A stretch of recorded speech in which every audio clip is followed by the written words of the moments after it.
నేను ఆ రోజు హైదరాబాద్ని అన్ని విధాలా అభివృద్ధి చేశాను.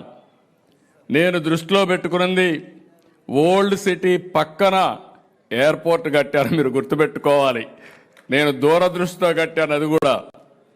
అదే మరి ఒక ఔటర్ రింగ్ రోడ్ వేస్తే ఈరోజు మీరు చూస్తే హైదరాబాద్లో ఉండే ముస్లింస్ అంతా బ్రహ్మాండంగా కోటీశ్వరులు లక్షాధికారులు అయ్యారంటే అది ఆ రోజు నేను చేసిన పని అని చెప్పి నేను మీకు తెలియజేస్తున్నా. నేను ఎప్పుడూ ఒకటి చెప్పేవాడిని, హైదరాబాద్కి ఎవరు వచ్చినా నేరుగా పోయి ఓల్డ్ సిటీలో షాపింగ్ చేసే విధంగా పెరల్స్ని ప్రమోట్ చేసింది కూడా తెలుగుదేశం పార్టీ. హైదరాబాద్ బిర్యానీని కూడా ప్రమోట్ చేశాం.